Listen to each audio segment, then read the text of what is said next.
Bom, continuando agora o teste de hipótese, teste Z e teste T. O que você precisa saber desse primeiro? Antes de qualquer coisa, o que é um teste de hipótese? Teste de hipótese é, você tem dois valores, você mediu, por exemplo,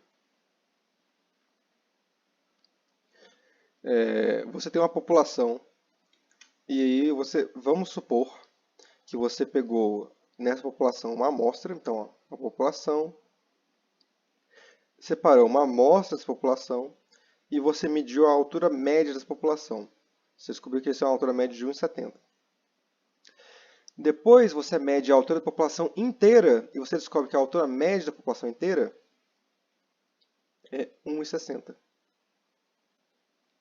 Agora fica a pergunta: essa diferença de 10 centímetros, ela existe de verdade? Tipo assim, tem algum fator dessa amostra aqui que faça com que esse grupo seja mais alto do que a população? Ou seja, tem algum valor, sei lá, a dieta desse grupo aqui, algum valor genético, alguma coisa assim, que faça com que essa amostra aqui realmente seja mais alta do que a população que eles estão, ou essa diferença de 10 centímetros, você simplesmente, por acidente, você pegou pessoas que eram mais altas para sua amostra e isso jogou a amostra para cima, 10 centímetros. Né?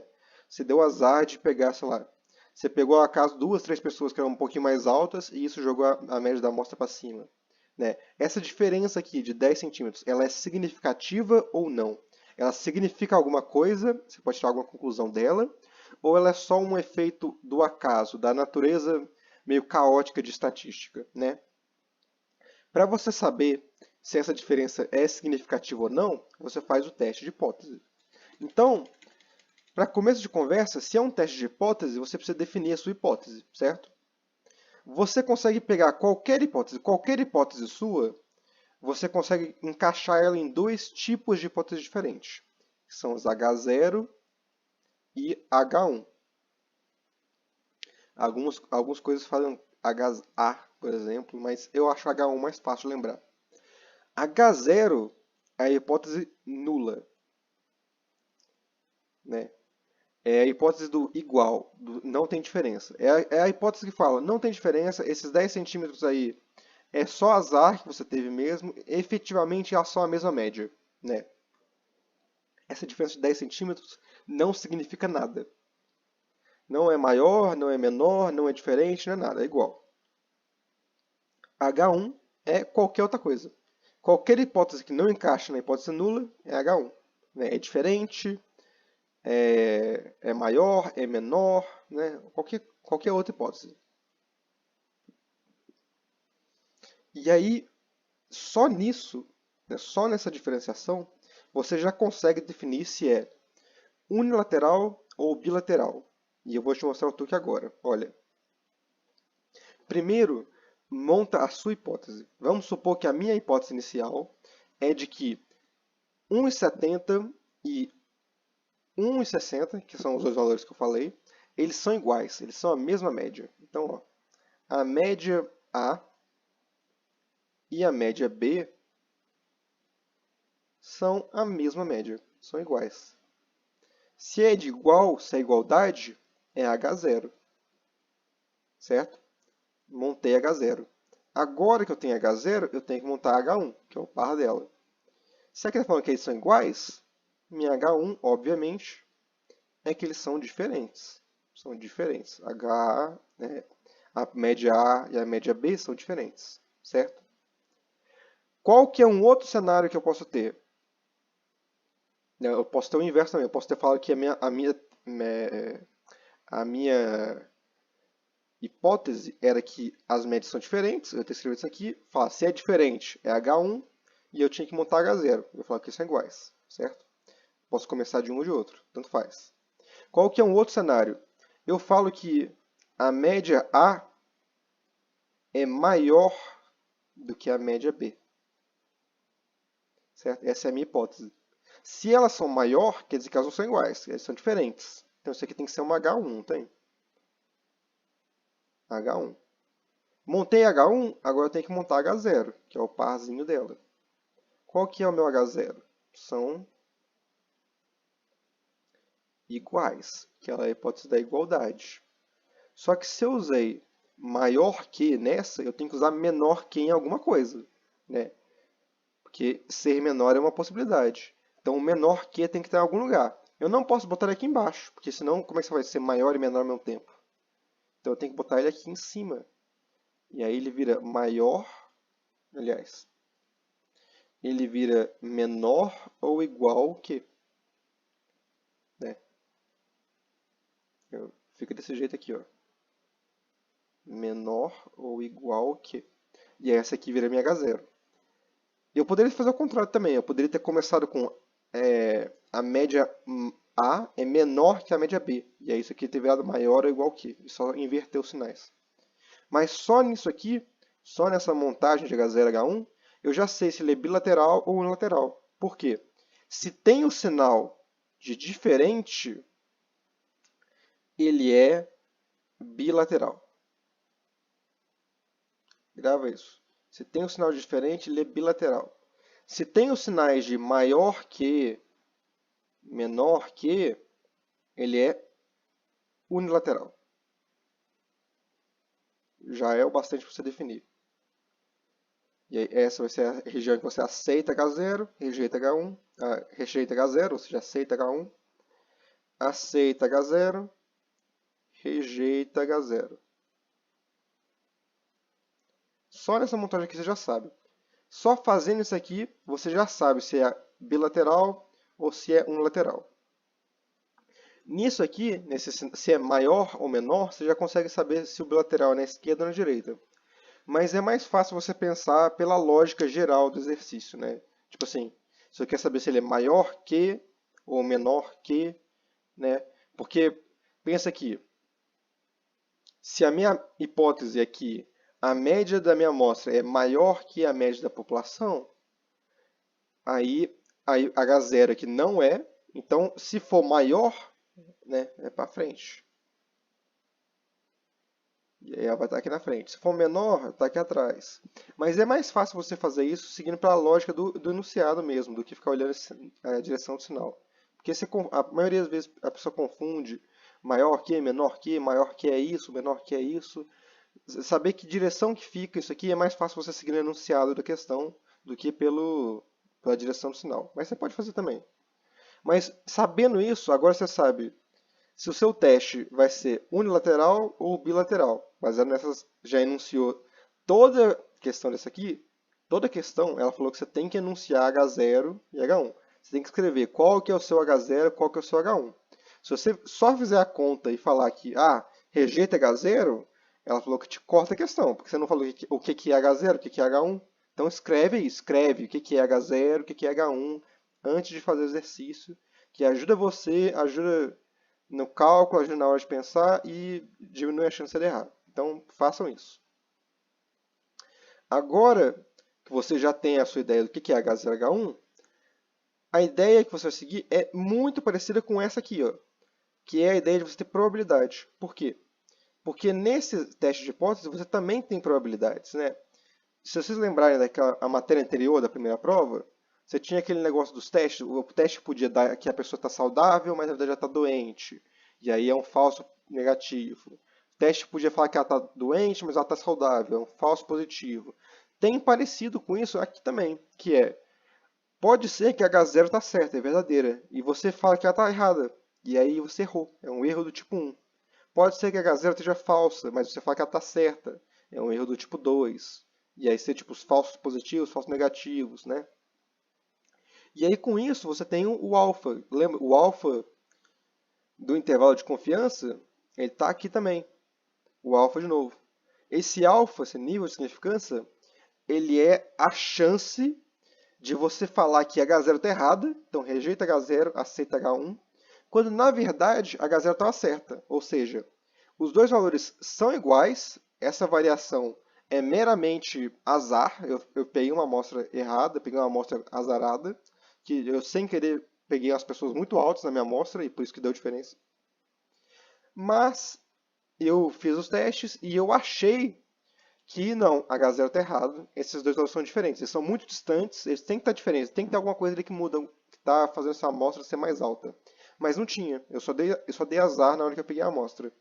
E aí essa chance de eu errar o teste é o alfa, né, o erro do tipo 1.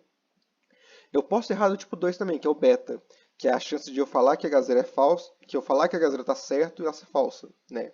É a chance de realmente ter algum fator ali que está fazendo essa amostra ser mais alta, e eu falei que não, que isso aí é só azar da amostra, só tiver azar na amostra. Isso é o tipo beta. Mas como ela não falou nada de beta, falou quase nada, né? Nem vou entrar muito em detalhes nisso aqui não. Esse negócio de poder do teste aqui, que é 1 menos beta, né? Que é a chance de você fazer o teste certo, né? Tem algum valor ali que está fazendo essa amostra ser diferente? Tem algum fator, sei lá, alimentação, genética, tem alguma coisa ali que está fazendo essa amostra realmente ser diferente? E você fez o teste e você descobriu que realmente tem alguma coisa ali. Esse é o poder do teste, que é 1 menos beta. Mas isso acho que não importa não faz muita diferença não, porque ela nem falou muito disso, nem fez nenhuma questão que envolve isso, acho muito difícil cair, nem preocupa com isso não. Lembra só do alfa, que é essa chance de você rejeitar a hipótese sendo que ela é verdadeira. E é esse alfa aqui que você vai usar para definir essas áreas aqui. Igual você fez com o intervalo de confiança, você vai definir essa área aqui também. Você tem uma curva de distribuição normal, você sabe quais são as áreas de probabilidade aqui dentro, com a tabela Z, e você quer ter um alfa de 5%, ou seja, 95% de chance de deu tudo certo, né? 95% de chance de que se H0 for verdadeira, você vai aceitar a hipótese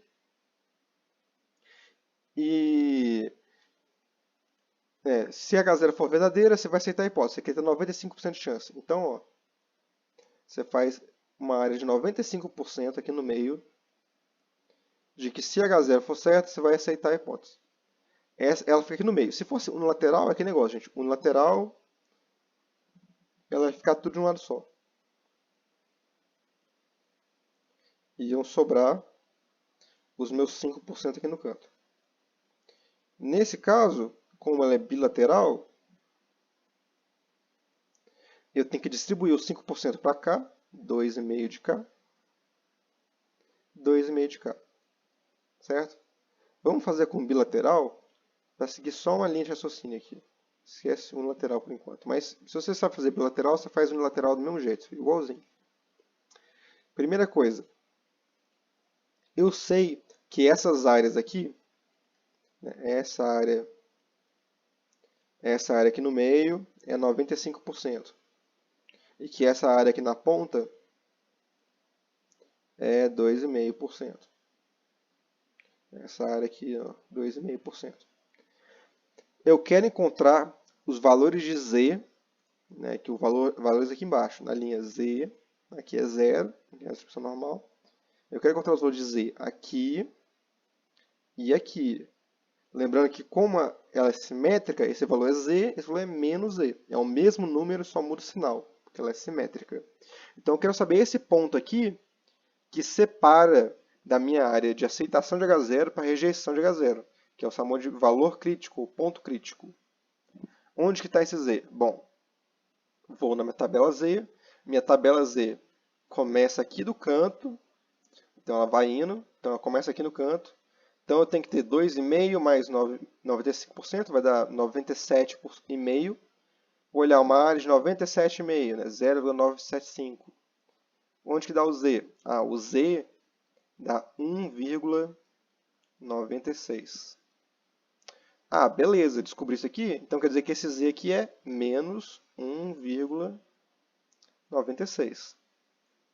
Eu tenho agora, então, descobri isso tudo, o meu Z tabelado. Posso até apagar isso aqui, ó. Ignoro isso aqui.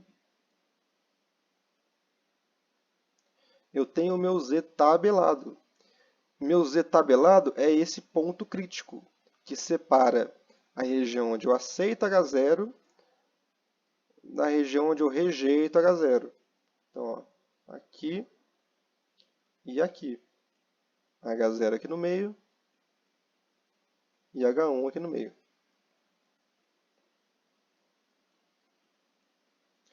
O que isso quer dizer? Quer dizer o seguinte, quando eu calcular o meu Z calculado, ele vai te dar basicamente é a chance, né, a probabilidade daquele resultado seu cair naquele resultado seu. É a probabilidade de eu ter aí esses 10 centímetros de diferença entre uma média e a outra, por exemplo. Basicamente pensa nisso. E aí você vai olhar aqui e você vai olhar. Se esse z cair aqui dentro, se o z cair tipo aqui é zero, né? Então se esse z cair, sei lá, 1, ele caiu aqui. Quer dizer que essa diferença de 10%, ela não é tão incrível assim não. Ela está dentro do esperado. Ela é totalmente possível e eu posso afirmar com 95% de certeza de que é totalmente possível e de que não tem nada de errado, que essas duas médias são iguais e que essa variação de 10 centímetros ela é meramente azar, ela é meramente resultado do acaso das variações estatísticas. Se eu calcular o meu z ele der 2, quer dizer que, não, quer dizer que essa diferença de 10 centímetros ela é muito radical, né? Ela é uma diferença muito grande e eu não tenho como afirmar com 95% de certeza de que esses dois valores são iguais. Então é mais seguro eu rejeitar H0 e falar, não, eles são diferentes. Essa diferença é muito grande para eu poder confiar nela e falar que foi só erro ao acaso. Tem que ter alguma coisa ali que está fazendo esse erro acontecer. Ele é muito grande para ser só azar. Basicamente, a lógica é essa. Então, agora que você tem essa tabela, né, você tem esse z tabelado, tudo que falta é calcular o seu z. Né? Pegar os seus dados e calcular esse z que vai. Então, é um parâmetro que te mostra essa chance de quão provável é isso. Né? E calcular z é tranquilo, gente, porque é só fórmula. Calcular z é só fórmula. Pega essa fórmula daqui, ó, e taca as coisas. Taca aqui e faz a fórmula. O que você precisa saber da fórmula? É só o que cada símbolozinho desse representa. Se você sabe o que cada símbolo desse representa, na prova vai estar a fórmula escrita, você pega, coloca todos os dados dentro e ela te dá o resultado. Então vamos ir um a um. Né? Vamos só fazer pequenininho aqui, ó. Alfa de 5%.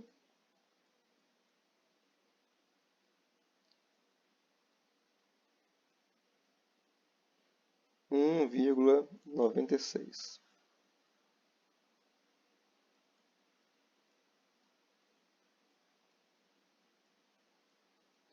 Aqui é H0, o resto é H1.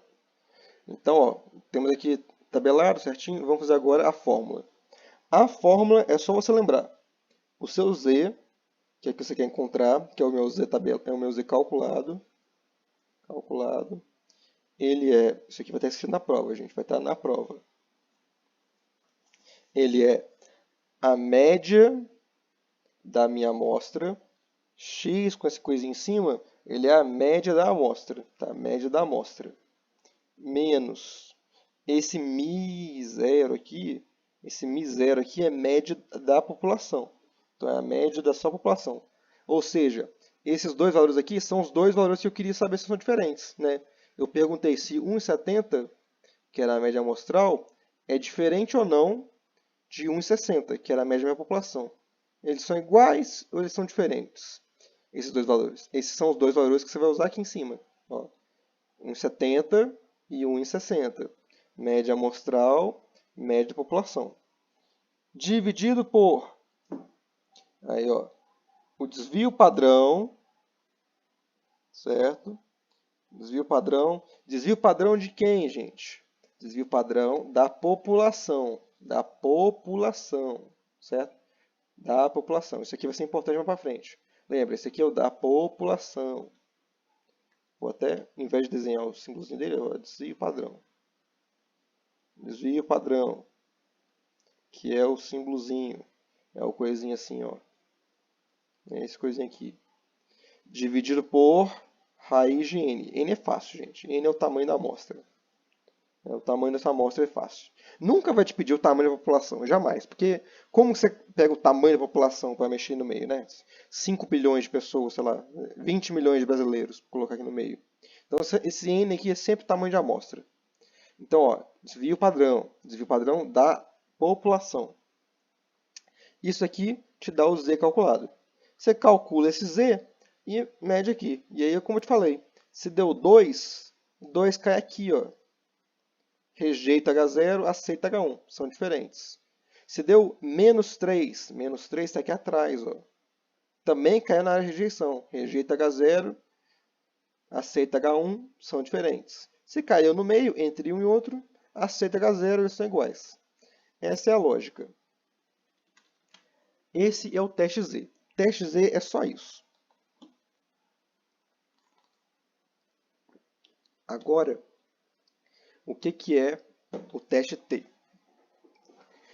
O teste Z, ele tem algumas limitações. Teste daqui, ó. O teste Z geralmente é usado quando você tem amostras grandes e um desvio padrão populacional conhecido. Eu lembro que eu bati na tecla desvio padrão da população. Você precisa saber o desvio padrão da população. Desvio padrão de população não é algo fácil de calcular, gente. É muito difícil você conseguir desvio padrão de população. Porque vocês lembram de como é que calcula desvio padrão, né? Você precisa de variância, tem aquele negócio tudo. Você precisa tabelar os valores. Não é fácil calcular desvio padrão de população, porque a população é muito grande, muita gente. Quanto mais gente você tem no grupo, mais difícil é calcular desvio padrão. Então, né, medir todas as pessoas. Então, esse tal de student aí, pensou, não sei se foi ele que pensou isso, mas vamos imaginar que foi ele que pensou isso. Ele pensou, e se eu fizesse um negócio diferente para ser mais fácil de calcular esse valor? E ele fez uma conta diferente, que ao invés de usar desvio padrão da população, ele usa o desvio padrão da amostra, que é esse S aqui. Lembra que S quadrado, S2, é variância?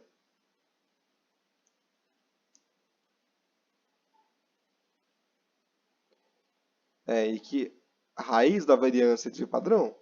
Então, o S é o desvio padrão. Desvio padrão da amostra. Isso aqui era, né? Isso aqui antes ele era da população, isso aqui é da amostra, que é muito mais fácil de calcular, porque a amostra você já vai ter ali, ela é menos gente, você já tem tabelado tudo que você mediu, é a sua amostra, afinal de contas, é muito mais fácil de calcular isso aqui. E uma vez que você calculou isso aqui, ó, você só mete na sua fórmula. Onde você tinha antes desvio padrão da população, deixa eu apagar isso aqui, né?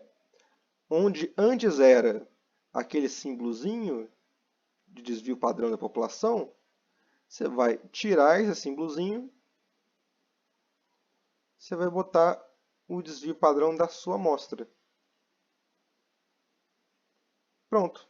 Só que aí, como você está usando um valor diferente, aí não é mais Z que você encontrou. Não pode misturar um com o outro. Isso aqui não é mais Z que você encontrou. O que você encontrou é T. Você encontrou foi T, o T calculado. Ah, mas T calculado, então eu posso só usar isso aqui e fazer igual? Não, você não pode usar isso aqui. Ó. Isso aqui, não pode usar isso aqui. Aquilo era com Z. Para você usar T calculado, você vai ter que usar uma outra tabela que o student fez, que é essa tabela aqui, ó, que ela tem valores diferentes. Você não vai usar a tabela Z, você vai usar a tabela T, distribuição T de student, que ela tem aqui em cima, ó. Se você for fazer um teste bilateral, você usa a área vermelha. Se você for usar o teste unilateral, você usa a área roxa, dos valores aqui em cima, né, de alfas. E aí você tem que usar aqui também graus de liberdade. Grau de liberdade, o que é isso, gente? É só o tamanho da sua amostra menos 1. Se você tem 10 pessoas na amostra, você tem 9 graus de liberdade. Se você tem 20 pessoas na amostra, você tem 19 graus de liberdade. É só isso. Então você pega essa amostra aqui, né, pega a sua amostra, vê, tem 30 pessoas. Então são 29 graus de liberdade. 29 está aqui embaixo. Teste é bilateral. Então, o teste bilateral é a coisa vermelha aqui. Você usa a parte vermelha. Isso é média aqui em cima, né? Com... Você aqui tem uma área aqui de 0,9... tipo assim, uma área de 10%. Né? E aqui em cima é a área. Ou seja, antes, né? Antes, sei lá, na tabela Z.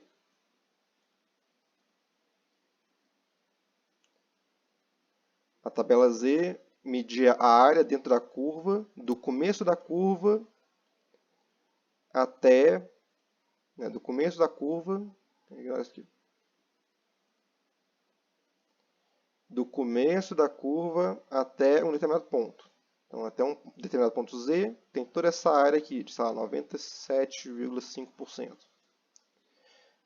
Esse aqui, ele te dá a área, no roxo, unilateral, igual isso aqui, do começo até o final, unilateral, até um determinado valor T. Então, aí, se o seu alfa for 0,5%, por exemplo, então 5% é 0,05. Você vai 0,05 aqui, ó, 0,05. Graus de liberdade, você caça o seu grau de liberdade, sei lá, esse aqui, que é 16.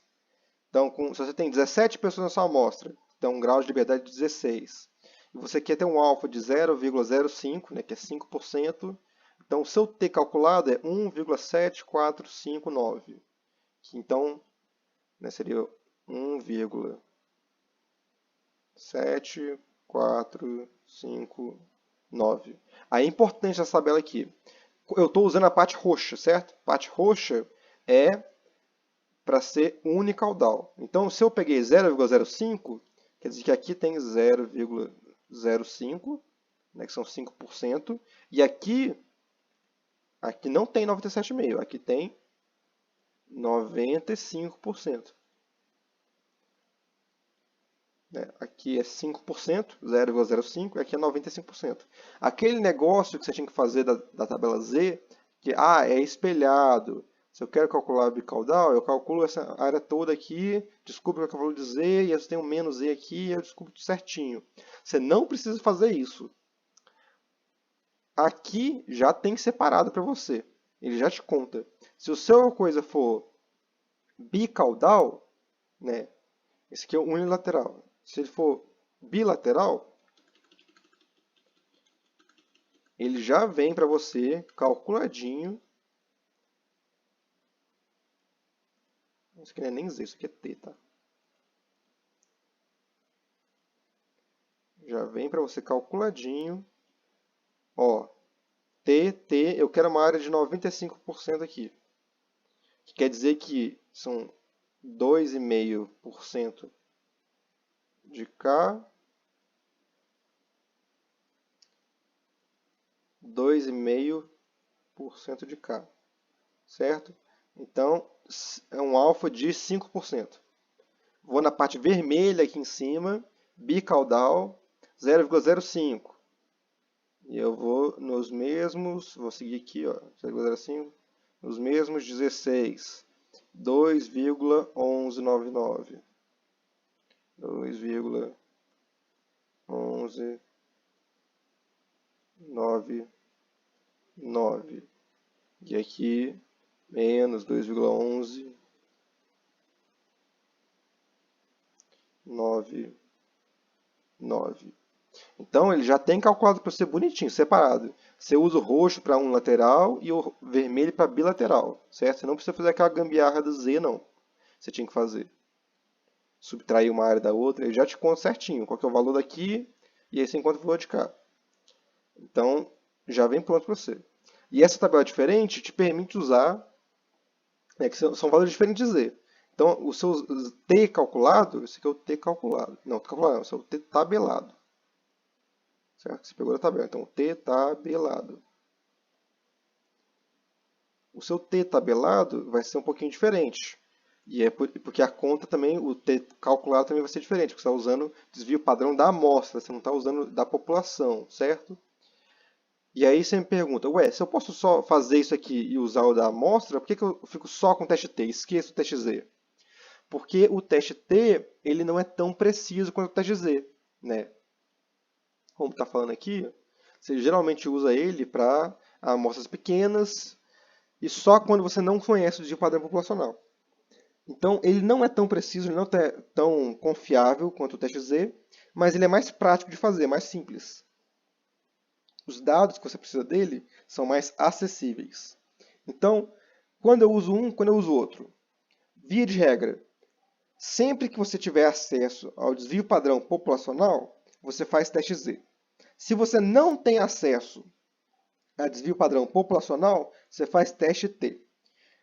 Teste T, você precisa de desvio padrão da amostra. Mas se você tem a sua amostra, você caçou os dados, descobriu a sua média da amostra, você descobre também desvio padrão da amostra. Se você tem um, você tem outro. Não tem como você ter um e não ter o outro. Então, o desvio padrão da amostra está sempre disponível.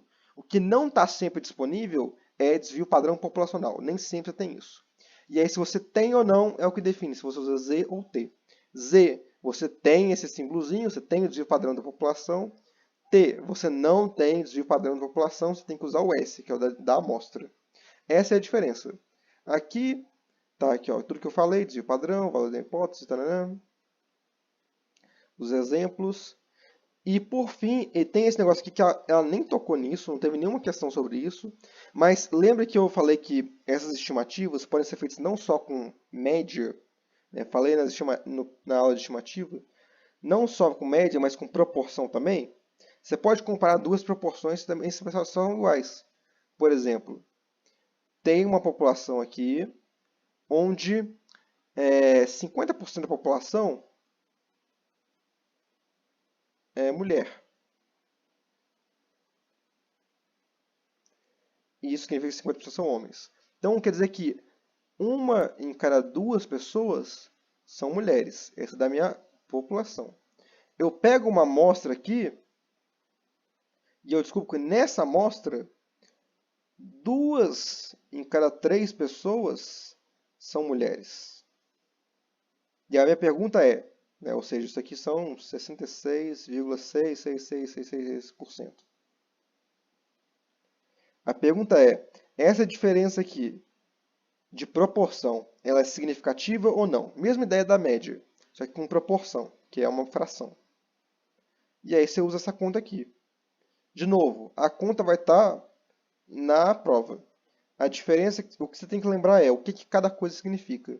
Você tem que lembrar que P é de frequência, que é o mesmo P que você usa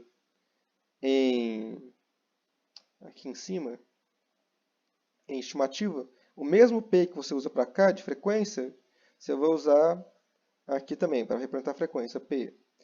P normal da amostra. P0, frequência da população. P0 da população, Q0. Como eu falei, aqui em cima, está falando aqui, ó, sempre que você tem P e Q na matemática, 99,999% das vezes, o Q é 1 menos P. E aqui é igualzinho. Esse Q aqui nada mais é do que 1 menos P0. Então, esse aqui é 1 menos P0. Sempre lembrar, P e Q, como a letra é só espelhado, eles usam isso muito para representar isso. Quando você tem 1 menos alguma coisa, eles usam esse negócio de P e Q. Para representar um truque matemático. E o N, tamanho da amostra, tranquilo. Lembrando essas três coisas, P de frequência, P0 de frequência da população, o N, tamanho da amostra, e esse negocinho de que Q P é 1 menos P, você faz isso aqui tranquilo, faz o seu valor de Z calculado. Se for... esse aqui no caso tem só teste de proporção mesmo, para você calcular o seu Z calculado. Ela nunca tocou em negócio de proporção, ela nunca deu nenhum exercício de proporção. Eu duvido muito que ela vai cobrar qualquer coisa de proporção. Mas, se cobrar, tá aí, vai usar isso aí. Ela não passou nenhuma versão disso para teste T com proporção, nem nada, não passou. Então, não tem, até onde a gente sabe, não usa isso. Você preocupa só com essa conta, só usa essa conta aí, faz um teste Z usando esse valor aí de Z calculado e fica por isso mesmo. Porque eu duvido muito que ela vai fazer qualquer questão na prova com isso aí.